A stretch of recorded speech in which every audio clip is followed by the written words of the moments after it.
한미 작전 통제권, 전시 작전 통제권이 미군에 있기 때문에 손발이 묶여 있다라는 얘기는 사실과는 완전히 다른 얘기입니다. 이거는 터무니없는 날조요 왜곡입니다.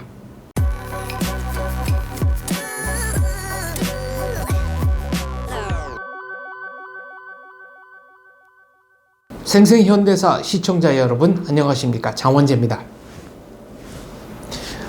오늘 들려드릴 얘기는 전시작전통제권, 말도 많고 탈도 많고 오해도 많은 전시작전통제권에 관한 얘기입니다. 하나하나 짚어보겠습니다. 그러면 이승만 대통령이 왜 작전지휘권을 이양했느냐? 작전지휘의 효율성을 위해서입니다. 이승만 대통령은 무초대사를 통해서 현 작전 상태가 계속되는 한 작전지휘권을 이양한다, 이렇게 얘기를 했죠. 이승만 대통령이 당시 유엔군 사령관이던 메가더 사령관에게 직접 편지를 썼습니다. 장군, 특별한 기간 동안에 한국군의 지휘를 맡아 전쟁을 수행해 주시기 바랍니다. 메가더 장군이 이렇게 화답을 했죠. 귀하에 용맹한 군대를 지휘하게 되어 영광입니다. 이 전쟁을 반드시 승리로 이끌겠습니다. 이승만 대통령의 작전지휘권 이양은 유엔에도 보고가 됐고요. 7월 25일 유엔 안보리에서 공식화되었습니다. 그렇다면 왜 이승만 대통령이 작전지휘권을 유엔 사령관에게 넘긴 것일까요? 그 전에 이런 얘기를 하나 해야 되겠네요. 작전지휘권을 이양한 것은 1950년 7월 15일 그리고 1953년 7월 27일 휴전협정이 맺어진 이후인 1953년 10월 1일 한미 상호 방위조약이 체결이 됩니다. 그리고 1954년 11월 17일 양국 간의 합의 의사록에서 이 점이 다시 확인이 되죠. 이 작전지휘권은 1994년 12월 1일 평시작전통제권이 한국군에게 전환이 됩니다. 이 얘기는 지금부터 계속 들려드리도록 하겠습니다. 그렇다면 이승만 대통령이 왜 작전지휘권을 이양했느냐? 작전지휘의 효율성을 위해서다. 이 얘기는 무슨 얘기냐? 6.25가 발발한 후에 약 일주일 남짓 뒤인 1950년 7월 2일 미군이 참전을 했습니다. 당시 유엔군 총사령관 메가더였죠. 그런데 지휘체계가 다르다 보니까 여러 가지 문제가 생겼습니다. 같은 작전 구역 내에서도 진격 방향이 다르다든가 심지어는 한 도로 위에서 미군은 북진하고 있는데 대한민국 국군은 남하하는 경우도 있었습니다. 이것을 의아하게 바라보는 미군의 시선을 담은 사진도 있습니다. 자, 작전이 이렇게 따로따로 되니 이게 문제가 되지 않겠습니까? 당시만 해도 한국군의 작전 지휘권은 한국군이 행사하고 있었고 미군의 작전 지휘권, 유엔군의 작전 지휘권은 미군이 행사하고 있었죠. 그래서 이것은 문제가 있다. 문제가 있기 때문에 작전의 효율성을 위해서 한국군을 유엔군 산하로 편성을 하게 된 겁니다. 그것이 바로 작전 지휘권 이양의 본질이 되겠습니다.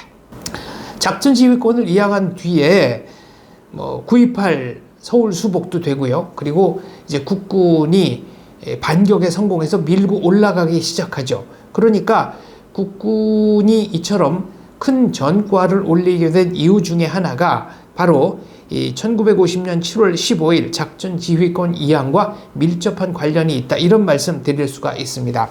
그런데 1953년 7월 27일 휴전이 됐습니다. 그러면서 유엔군이 계속 주둔을 하게 되죠. 그래서 작전 지휘권이 작전 통제권으로 바뀝니다. 지금은 우리가 이제 전시 작전 통제권이라는 이름을 쓰는데 이 전시 평시가 나뉘는 것은 또 한참 뒤의 일이죠. 그러면 작전 지휘권과 작전 통제권은 어떤 차이가 있느냐? 작전 지휘권, 전시에 행사했던 작전 지휘권은 군 인사권까지를 포함합니다. 작전 통제권은 인사권은 없습니다. 그러니까 상당한 차이가 있는 것입니다. 제가 언젠가 유엔군이 계속 주둔하고 있다. 그리고 태국군은 70년대까지 주둔하고 있다라는 말씀 드렸습니다. 사실은 지금도 의장대원 2명인가 3명 또 이제 관리 인력 등등 해서 주둔하고 있는데 유엔군은 다국적 군일 필요가 있습니다. 그래야 명분도 생기니까요. 그런데 1970년대에 들어와서 문제가 발생하기 시작했습니다. 그 전까지 유엔은 대한민국에 유엔군도 파견하고 6.25는 유엔군이 유엔의 깃발 아래 유엔군의 이름으로 싸운 처음이자 지금까지는 마지막 전쟁입니다. 그런데 70년대에 비동맹 국가들, 그러니까 이른바 제3세계 국가들이 대거 집단 행동에 나서면서 유엔에서 북한의 유리한 결의안들이 통과되기 시작했습니다. 대한민국 입장에서는 유엔이 더 이상 대한민국을 지키는 보루가 아니다. 뭔가 불안한 마음이 생겼던 거죠. 혹시 연세 있으신 분들께서는 기억하실지 모르겠습니다만 저 어려서만 해도, 그러니까 70년대만 해도 10월 24일 유엔의 날이 국경일이었습니다. 쉬는 날이었습니다. 유엔 회원국도 아닌데 유엔의 날을 국경일로 삼았다. 그만큼 우리는 유엔에 고마운 마음을 가지고 있었던 것이죠. 그런데 지금 말씀드린 것처럼 유엔에서 친북한적인 분위기가 감지가 되면서 또 그런 것들이 실제 현상으로 벌어지면서 우리나라의 탈유엔화가 시작이 됩니다. 그러니까 유엔에 가입한 적이 없기 때문에 유엔에서 탈퇴할 일도 없었던 거죠. 물론 이제 유엔 산하 기구에는 우리가 회원국으로 돼 있었습니다만은 유엔의 정식 회원국은 아니었으니까요. 그래서 유엔의 작전 통제권을 미군으로 이양할 필요가 생깁니다. 주한 유엔군 사령부가 이제 한미연합사령부로 대체가 되는 것이죠. 한미연합사령부는 한국과 미국군만 있는데 작전 통제권을 보유했었습니다. 전시와 평시 모두 작전 통제권을 보유했습니다. 그런데 이것이 왜 요즘 이제 전시 작전 통제권이라는 이름으로 바뀌었느냐? 1979년에 부마 사태가 일어나죠. 10월이었습니다. 그리고 80년 5월에 이제 광주에서 또 그 민주화 운동이 일어났죠. 그래서 부마 사태 때는 해병대, 그리고 광주에는 공수부대가 각각 이제 파견이 됐습니다. 그런데 한국 내에 정치적 사건이 벌어졌을 때 이렇듯 이제 군대가 나가서 활동을 하게 되는 경우에, 그렇다면은 지휘 명령 체계상 이거는 누가 보낸 거냐, 이런 문제가 대두가 된 겁니다. 미군이 보냈냐, 뭐 이렇게 얘기를 해도 당시 한미연합사령부가 작전 통제권을 보유하고 있기 때문에 꼭 그렇지 않다고도 볼 수 없게 되는, 그러니까 굳이 법적 책임을 따지자면은 좀 애매한 상황이 되는 이런 경우가 나온 겁니다. 그래서 미국이 입장을 바꾸죠. 전쟁이 나면 그때 미군이 지휘를 하겠다. 이래서 평시와 전시 작전권이 나뉘게 됩니다. 1994년에 이제 협정을 맺어서 이제는 평시에는 한국군이 책임, 그러니까 평시에는 각각 지휘를 하게 되는 거죠.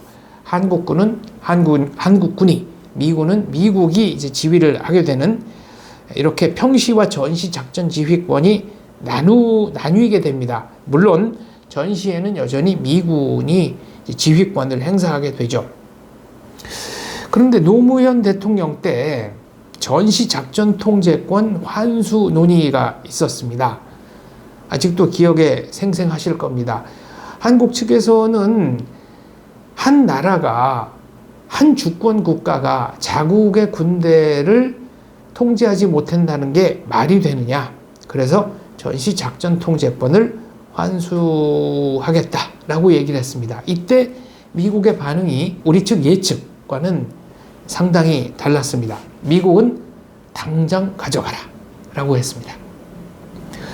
그때 노무현 정부에서 실제로 전시작전통제권을 환수를 하려고 한 건지 아니면 이것을 뭔가 협상의 지렛대로 쓰려고 했는지는 분명하지 않습니다만 아무튼 미국이 당장 가져가라고 나오니까 이 예측 못한 반응에 우리 측도 한 걸음 물러섰습니다. 노무현 정부는 당장이 아니고 우리가 준비를 해서 준비를 마치는 대로 가져가겠다.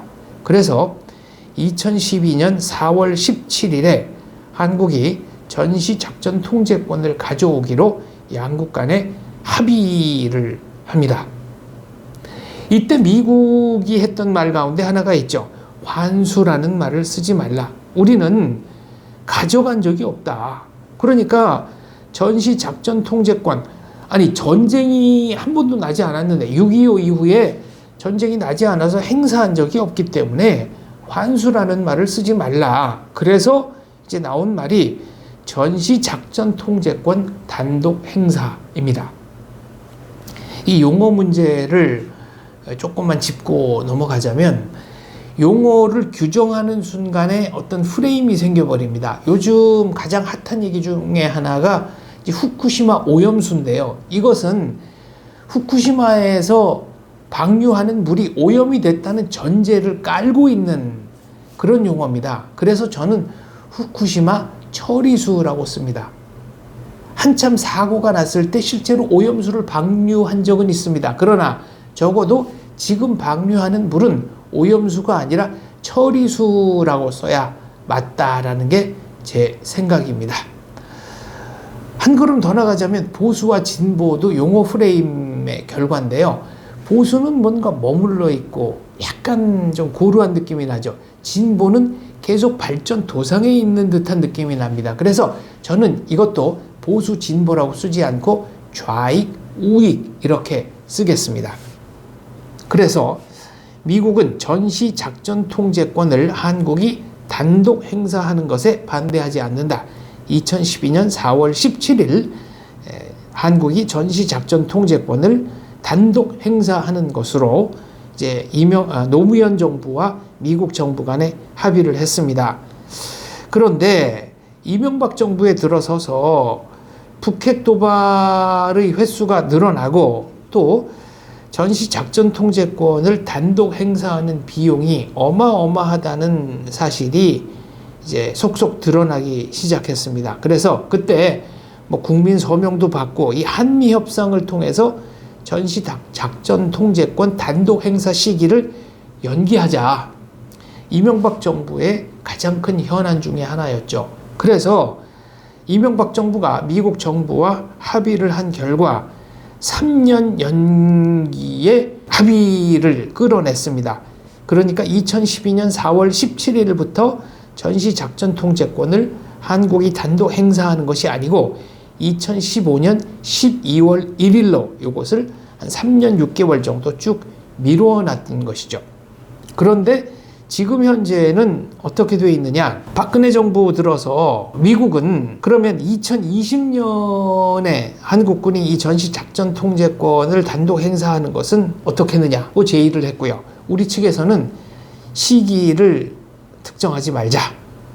그러니까 북한 핵 문제라든가 북한의 침략 야욕이라든가 이 북한 문제가 대폭 완화할 때까지 미국이 전시작전 통제권을 행사했으면 좋겠다. 그래서 당시 한민구 장관이 미국에 가서 이제 협정을 맺죠. 북한의 위협이 대폭 완화될 때까지 전시작전 통제권은 미국이 행사하는 것으로 한다. 이 당시 야당에서 했던 얘기들이 기억이 납니다. 이거 창피한 일 아니냐. 그리고 이제 일부 학자들 또 일부 극소수 전문 반대파라고 해야 되나요? 뭐 이런 분들 어떤 얘기를 했냐면은 아니 그럼 전쟁이 나면은 지휘도 못하는 나라가 이게 나라냐? 이건 자존심의 문제 아니냐. 그리고 심지어 이제 어떤 학자 중에는 그러면 전시작전 통제권을 미국이 행사한다고 했을 때 미국이 싸우지 말라고 하면은 우리가 못 싸우는 거냐. 이렇게 자존심 상하는 일이 어디 있느냐라고 얘기를 했습니다. 이게 왜 논리적으로 말이 안 되는 얘기인지 얼마나 사실관계를 왜곡하고 있는지 좀 단적으로 심하게 말씀드려서 얼마나 무식한 얘기인지 무책임한 얘기인지는 제가 다음 시간에 자세하게 말씀드리도록 하겠습니다. 지난 시간에 이어서 작전 지휘권, 또 작전 통제권, 평시 작전 통제권에 관한 말씀 드리겠습니다. 지난 시간에 제가 이제 여기에 대해서 전쟁이 나면은 지휘도 못하는 나라가 나라냐, 또 전시작전 통제권을 미국이 가지고 있다는 거, 이거 자존심의 문제 아니냐, 창피하지도 않느냐라는 일부 극소수 인사들의 발언을 소개를 했습니다. 그리고 그것이 왜 논리적으로 말이 안 되는 얘기인지, 또 얼마나 사실관계를 왜곡하고 있는 얘기인지 말씀드리겠다고 했습니다. 역사적 맥락 하나하나 짚어보겠습니다. 1950년 7월 15일 이승만 대통령이 메가더에게 친서를 보내서 작전 지휘권을 이양했다는 말씀은 지난 시간에 드렸습니다. 그리고 미군의 참전 이후 유엔군이 속속 참전하면서 전세가 역전이 됐죠. 9월 15일에 유엔군이 인천에 상륙을 했고요. 인천 상륙 작전, 그리고 9월 28일 마침내 서울을 수복했습니다. 그리고 이제 10월 1일이 국군의 날인데요. 이 국군의 날은 6.25 때 우리 국군이 38선을 돌파한 기념일입니다. 근데 여기에 이제 작전 지휘권과 관련된 문제가 좀 생기죠. 9월 30일에 우리 국군이 북진을 해서 이제 강릉까지 도착했습니다. 강릉 조금 이제 북쪽까지 도착을 했고요. 당시에는 이제 정일권 총리가 참모총장이었죠. 나중에 박 대통령 시절에 이제 총리도 하셨던 정일권 총리. 그런데 이승만 대통령이 정일권 참모총장에게 전화를 겁니다. 정 총장 뭐 하는 거요? 왜 안 넘어가요? 그러니까 이제 정일권 참모총장이 이 작전 지휘권 문제를 언급하면서 이 38선을 넘어가면은 큰일 납니다. 그러니까 작전 지휘권이 유엔군 사령관에게 있기 때문에 6.25는 북한이 38선을 넘어서 전면 남침하면서 시작된 거 아니겠습니까? 그래서 38선 이남까지, 그러니까 우리가 전쟁이 시작되기 전까지 진격하는 데는 아무런 문제가 없지만 이거를 넘어서려면은 메가더 장군의 허락이 필요하다, 이런 얘기를 한 겁니다. 그러니까 이승만 대통령이 아주 불같이 화를 내면서 당신 누구 부하요? 라고 했다는 겁니다. 정일권 참모총장이 예, 각하, 당연히 각하의 부하입니다 라고 대답을 했다죠. 그래서 이승만 대통령이 내가 명령할 테니까 넘어가라 라고 지시를 한 겁니다. 그래서 10월 1일 국군이 처음으로 38선을 돌파를 하게 됩니다. 이것도 약간의 작업이 있었다고 해야 할까요? 전면적으로 넘어가고 싶은 게 대한민국 국군의 속마음이었죠. 그러나 유엔군 눈치를 안 볼 수가 없는 상황이었지 않습니까? 작전 지휘권은 엄연히 유엔군 사령관에게 있었으니까요. 그래서 한 가지 꾀를 냅니다. 38선 바로 이북에 고지가 하나 있었습니다. 그런데 38선까지만 진격을 하게 되면 그 고지를 차지한 북한군으로부터의 공격에 속수무책으로 당할 수밖에 없는 거죠. 그래서 저 고지가 38선 북쪽이지만 작전상 저기는 필수적으로 점령해야 할 필요가 있다라고 유엔 지휘관들을 설득해서 38선을 넘어간 겁니다. 물론 국군이 10월 1일 38선을 돌파하고 나니까 유엔군도 10월 2일 38선을 돌파하면서 그때부터는 유엔군과 국군이 이제 서로 북을 향해서 밀고 올라가는 이런 전세가 펼쳐집니다. 그리고 누가 먼저 평양에 입성하느냐를 놓고 내기가 붙기도 하죠. 그래서 국군과 그 미군 작전 지휘권 문제가 이때 한번 크게 또 현안이 됐던 겁니다. 여담입니다만 그렇다면은 1953년 휴전회담이 한참 진행 중일 때 이승만 대통령이 벌였던 거대한 정치적 도박, 역사적으로 가장 위대한 결단의 하나라고도 불리는 반공포로 석방은 그러면 어떻게 일어난 거냐? 이거는 유엔군이 작전 지휘권을 행사했다고 하는데 어떻게 한국군이 철망을 다 뜯어서 반공포로들을 석방했느냐? 네, 요거는 법을 어긴 게 없습니다. 그때 국군 헌병만큼은 여러 가지 필요에 의해서 유엔군의 그 작전 지휘권 행사 대상이 아니었습니다. 그러니까 이승만 대통령이 직접 명령을 내려서 운용할 수 있는 병력이었던 셈이죠. 그래서 반공포로 석방은 유엔군의 작전 통제권, 전시 작전 지휘권을 받지 않는 대한민국 헌병이 수행한 작전이 되겠습니다. 이제 전시와 평시는 그럼 언제 나눠지느냐? 이것도 설명이 좀 필요합니다. 그러면 전시와 평시를 왜 나눴느냐? 결론적으로 말씀드리면은 전쟁을 억제하기 위해서입니다. 전시 작전 통제권이라는 것은 전쟁이 나면 한국군이 개념적으로는 미군의 일부가 되는 겁니다. 그래서 이승만 대통령은 전쟁이 나면 미국이 책임져라. 미국 측에 한국의 국방 책임의 상당 부분을 떠넘겼다고 해야 되나요? 미국의 코를 꿰었다고 해야 되나요? 어마어마한 외교적 승리를 거둔 겁니다. 이것이 이제 한미 상호 방위 조약으로 이어지는데요. 한미 상호 방위 조약에 보면 한국이나 미국, 그러니까 양국 중에 하나가 전쟁을 할 때, 침략을 받았을 때 다른 일방은 자동 개입하게 되어 있습니다. 그러면 미국이 침략받을 일이 얼마나 있겠습니까? 그러니까 이것은 일방적으로 한국에 유리한 조약인 것이고, 미국은 끝까지 한미 상호 방위 조약을 맺지 않으려고 했다는 사실은 제가 여기서 말씀드리고 넘어가겠습니다. 전쟁이 나면 우리가 방어한다. 이건 이제 defending이죠. 그런데 전쟁 억제를 한다 그러는 거는 이제 deterrence. 조금 개념이 다른데 여기에는 뭐 전략적 요소, 심리적 요소 등등이 많이 이제 들어 있습니다. 지금 제가 드리는 말씀은 제가 존경하는 학자, 국제정치학자인 이춘근 박사님의 이론을 거의 100% 옮겨서 설명을 드리고 있는 겁니다. 이 점 방송 시작할 때 말씀드렸어야 되는데 죄송합니다. 그래서 이제 이춘근 박사님에 따르면 이런 겁니다. 북한이 전쟁을 도발하기 전까지는 전시작전 통제권이라는 게 이제 의미가 없는 것인데, 그러면 이게 아직까지는 상당히 성공적이다. 왜 그러냐? 북한 입장에서 한번 생각을 해보죠. 북한군도 핵무기를 제외하면 재래식 군비만으로는 한국군이 북한군보다 강하다는 것을 압니다. 그런데 북한 입장에서는 자, 한국군이 우리보다 5배쯤 강하다고 한다. 근데 야, 한번 붙어볼 만하지 않겠어? 야, 수틀림을 한번 확 저질러야 되지 않겠어? 이런 생각을 할 수도 있다는 거죠. 그런데 만약 전쟁이 나서 이 전시작전 통제권에 의해서 한국군이 법적으로는 개념적으로는 미군이 된다. 그러면 북한의 입장에서, 그리고 중국의 입장에서 한미연합군이 우리보다 5배가 강해. 그러니까 한국 단독으로 우리가 한번 맞붙는다.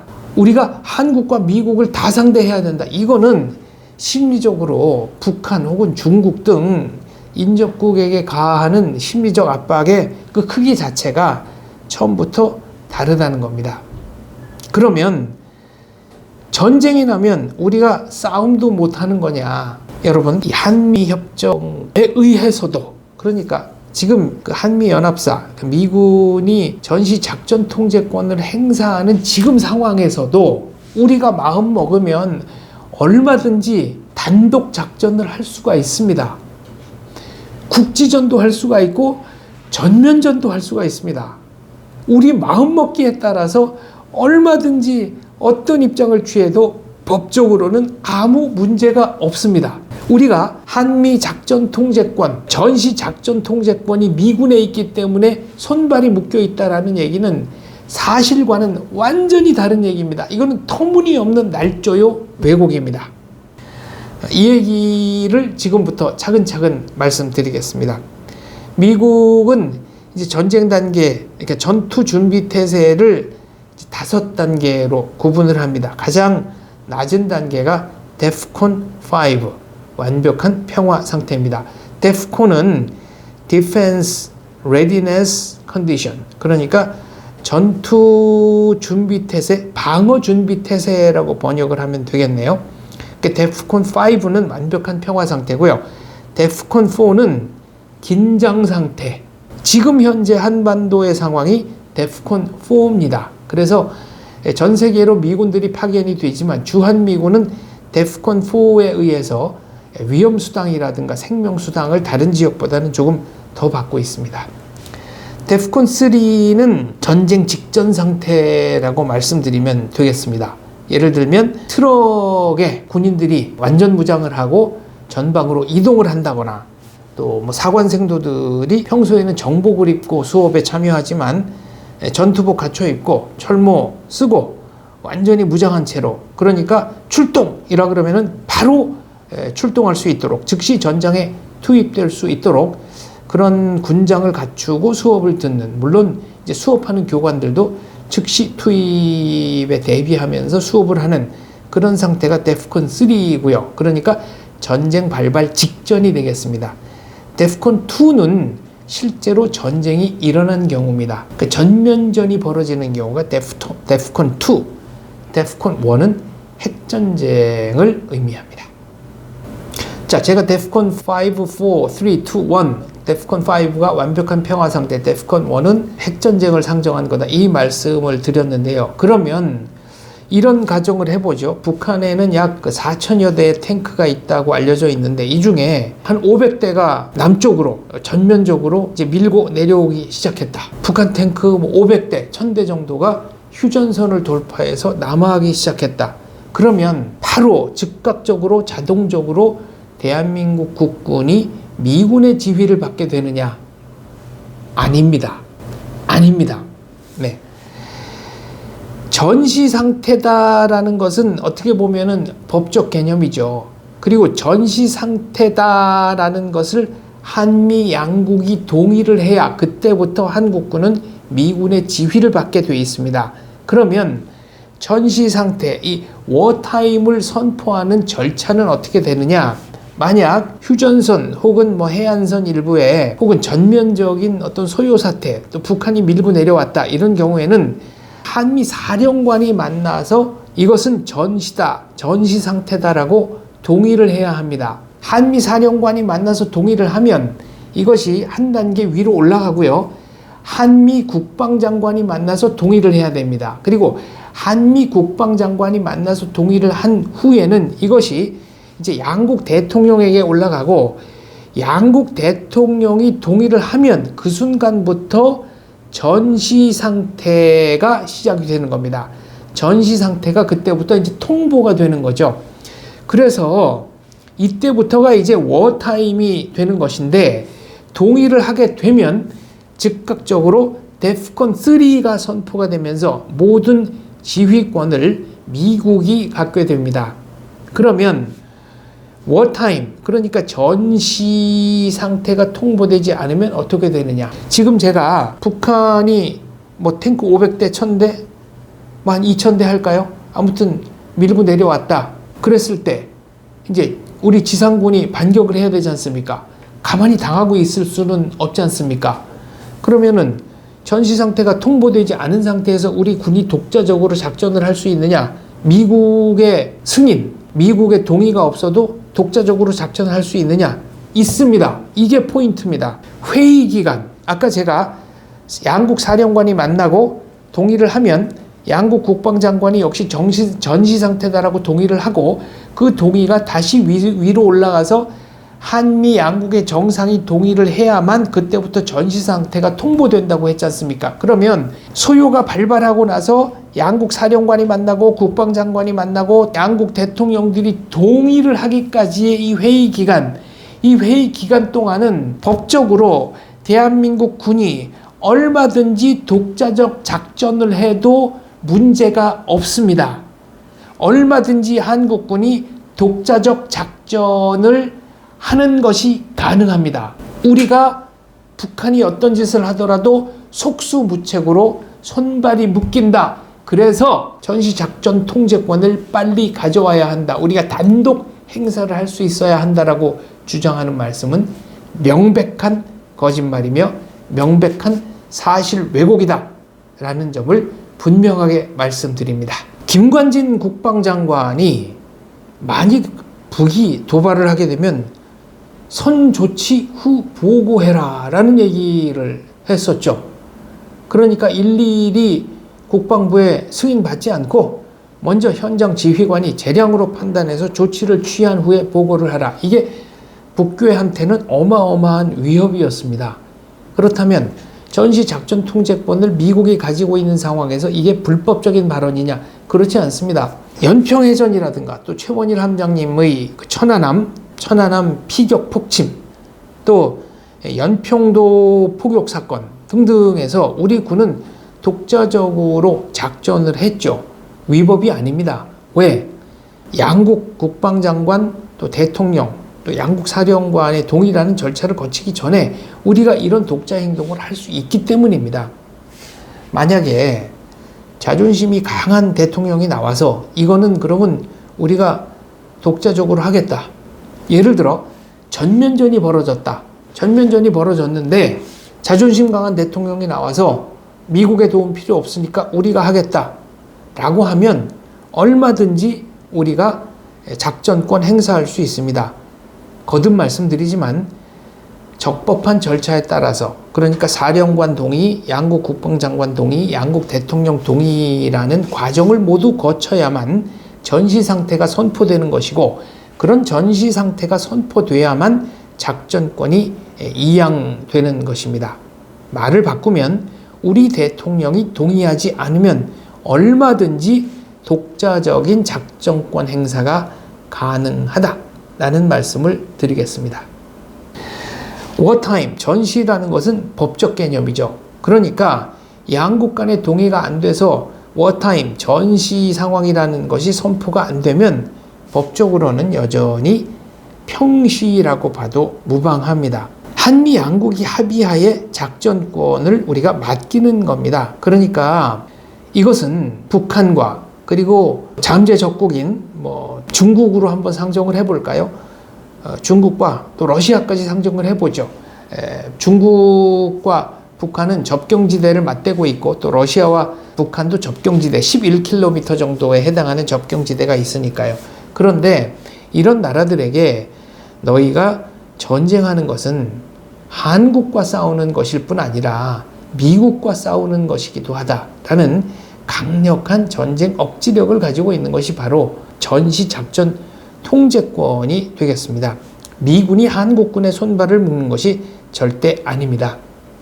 군은 10년 양병, 1일 용병 이런 얘기도 있는데요. 군은 전쟁을 수행하기 위한 전문가들의 집단이지만 역설적으로 말해서 군이 지향하는 최고의 목표는 전쟁을 사전에 막는 겁니다.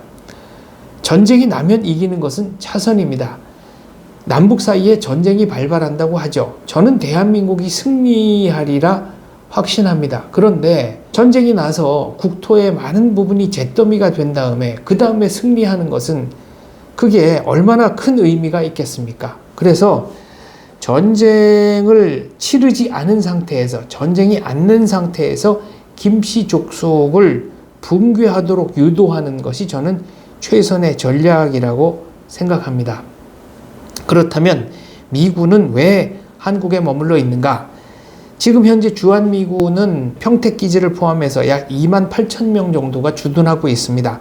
트립와이어, 인계철선이라는 말 혹시 들어보셨는지요? 요즘은 이제 시뮬레이션 워게임이라는 것을 하죠. 컴퓨터에 이제 한국, 미국, 북한, 등등, 북한을 도와줄 여러 나라 등등의 그 병력이라든가 무기라든가 이런 것을 다 넣고 한번 시뮬레이션 게임을 해보는 겁니다. 그리고 실제로 이제 연습 시뮬레이션 전투를 벌이기도 하는데 어떤 경우는 그러니까 한국군의 초반 실수가 이어진다든가 북한의 예상 못한 선전이라든가 이런 것들이 있는 경우에는 간혹 서울을 뺏기는 경우도 나온다고 합니다. 그렇다면 이게 얼마나 비극적인 일이겠습니까? 그런데 이제 미군이 있다고 하면 미군은 현재 28,000명만 주둔하고 있지만 주일 미군, 또 태평양 주둔 미군, 또 본토에 있는 미군 등 해서 약 69만 명이 참전하도록 되어 있습니다.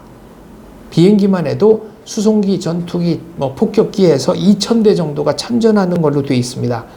미군의 총 규모가 150만 명이니까 69만 명이 참전한다는 것은 거의 전부 오는 것과 마찬가지다. 이렇게 생각하셔도 무방할 것 같습니다.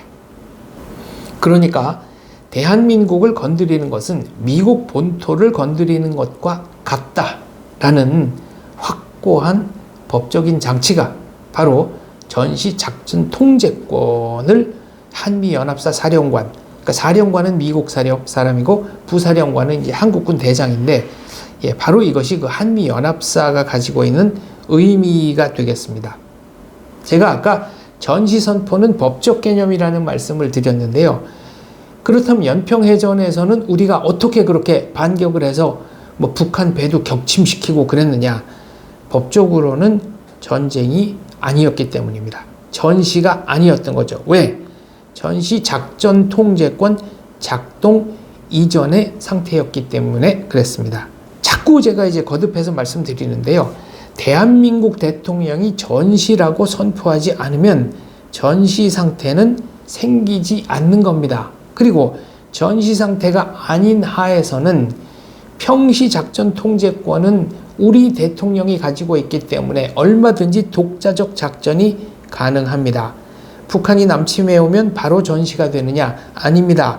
양국 대통령이 합의해야, 그 합의가 끝난 뒤에 법적 선포를 거친 뒤에야 미군 사령관이 대한민국 군을 지휘할 수 있는 겁니다. 그러니까 우리 대통령이 동의하지 않으면, 그 전에 국방장관이 동의하지 않으면, 혹은 우리 사령관이 동의하지 않으면 어떤 경우든지 북한이 내려오더라도 우리가 독자적인 작전권을 행사할 수 있는 겁니다.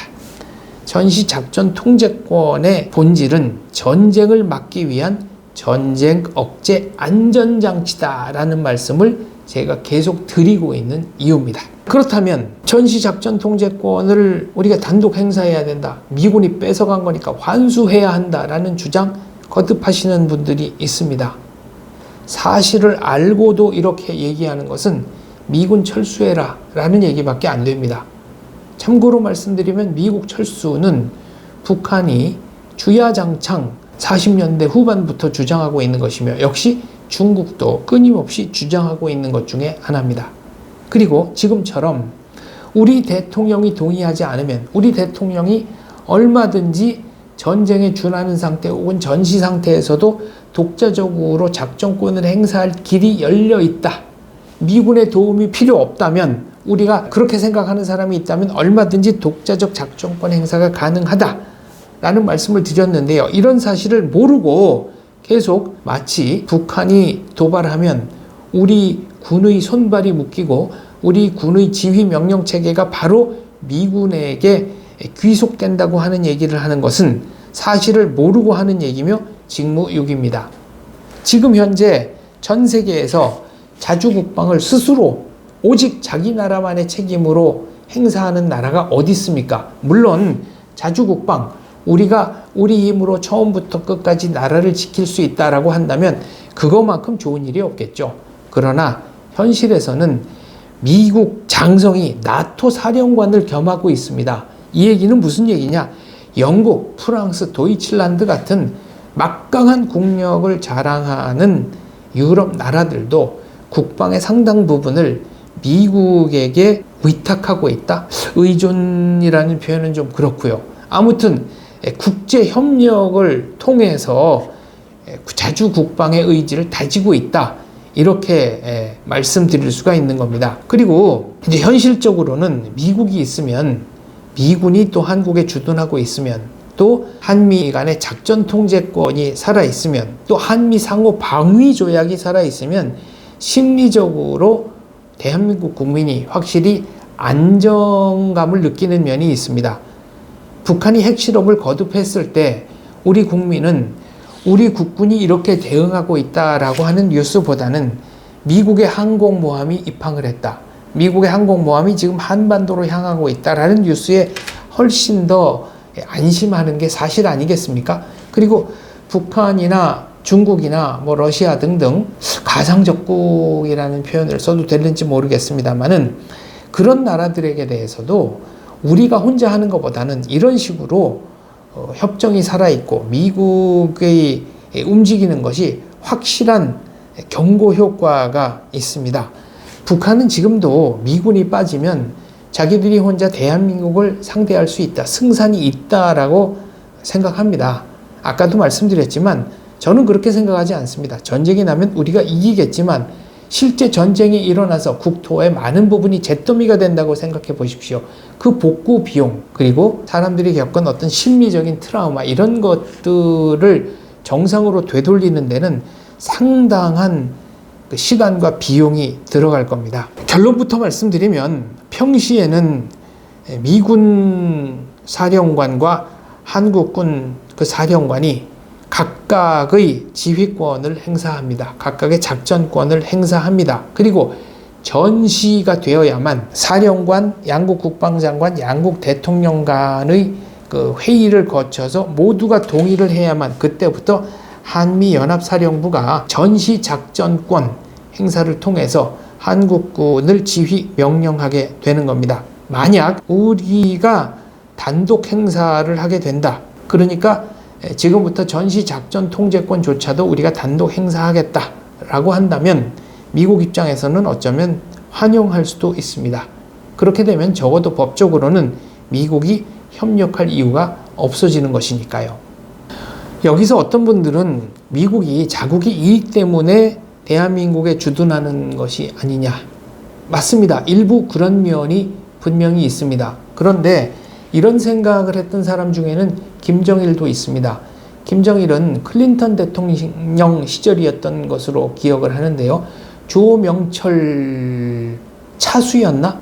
아무튼 북한군 장성이죠. 사실은 저는 북한을 나라로 안 보기 때문에 군이라는 표현도 쓰기 싫습니다만 이자가 정복을 입고, 그러니까 군복을 입고 백악관에 갔습니다. 그때 했던 얘기 중에 하나가 북한에 그 미군이 주둔을 하더라도, 그러니까 주 북한 미군이 있더라도 자기는 상관하지 않을 텐데 이걸 가지고 이제 딜을 해보자라는 식으로 얘기를 했다죠.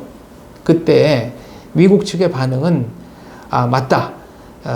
당신들이 주장하는 것처럼 미군이 한국이 아니라 북한에 주둔하게 되면 중국을 견제하는 힘은 훨씬 커진다. 그러나 당신이 생각하는 것처럼 북한의 지정학적 장점이 그렇게 크지 않다라고 잘랐다고 합니다. 입장을 바꿔서 생각해 보죠. 대한민국은 현대사에서 유일한 나라입니다. 어떤 점이 유일하냐? 세계로부터 원조를 받고 구호를 받다가 지금은 세계에서 원조를 주는 나라로 바뀌었습니다. 그런 점에서 대한민국은 유일한 경우인데요.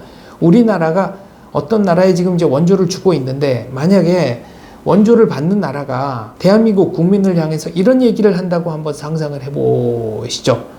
그거 한국이 나름대로 국제적인 이미지 개선을 위해서, 그리고 당신들이 필요하니까 주는 거지 무조건적으로 우리가 좋아서 그렇게 돕는 건 아니잖아.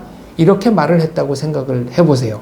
우리 입장에서 우리의 심정, 우리 국민들의 느낌은 어떻겠습니까? 그런 면에서 미국이 자국의 이익 때문에 한반도에 주둔하고 있는 점 분명히 있습니다. 그러나 그것을 통해서 우리가 얻는 이익은 훨씬 더 크다라는 점입니다. 이승만 대통령은 전시작전 통제권으로부터 한미 상호 방위 조약까지 체결을 한 후에 이런 말을 남겼습니다. 국민 여러분, 여러분은 이것 때문에 두고두고 덕을 보게 될 것입니다. 전시작전 통제권을 지금 미국이 가지고 있는 바람에 이것은 평화를 위한 안전판으로 한반도에서 70년이 넘도록 기능하고 있습니다. 전쟁이 한 번도 나지 않았다는 것이 그 증명입니다. 그리고 이것이 이제 동맹 효과라고 할 수 있고요. 또 하나는 우리가 바로 한미 동맹 때문에 경제 발전을 할 수가 있는 겁니다. 무엇보다도 국제사회가 한국을 준전시 국가로 인정하지 않습니다. 미국이 동맹국으로 남아있는 한 한국에 대한 투자는 이어질 것입니다. 한미동맹이 와해되고 미국이 군대를 빼가는 순간 군대만 나가는 것이 아니라 한국에 들어와 있던 외국의 모든 투자 자금도 한꺼번에 빠져나갈 겁니다. 왜? 한국은 더 이상 예전만큼, 그러니까 한미동맹이 확고했던 시절만큼 안전한 나라가 아닐 테니까요. 우리가 독자적으로 국방을 한다. 국가안보라는 것은 자기 나라의 힘, 국력을 늘리는 것과 그리고 그것을 통해서 전쟁이 일어날 위험을 감소하는 것이 가장 큰 목적입니다. 생각이 같고 체제가 같은 나라, 미국의 힘을 빌리는 것은 수치스러운 일도 아니고 자존심 상하는 일도 아니다라는 말씀 드립니다. 다시 말씀드리지만 한미 상호 방위 조약 그리고 전시 작전 통제권을 미국이 행사한다는 이중삼중의 안전장치 때문에 아직까지 전쟁은 일어나지 않았고 전쟁 억지력을 발휘하고 있는 것이고 우리가 안보 우산 아래서 경제 발전을 하고 있었다는 말씀 분명하게 드립니다.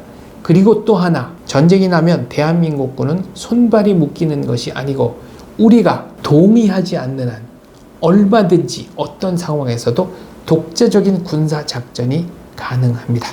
지금까지 1950년 7월 15일에 있었던 작전 지휘권 이양 그리고 그 후에 이어진 작전 통제권, 전시 작전 통제권 그리고 한미 상호 방위 조약에 대해서 말씀드렸습니다. 시청해 주셔서 감사합니다.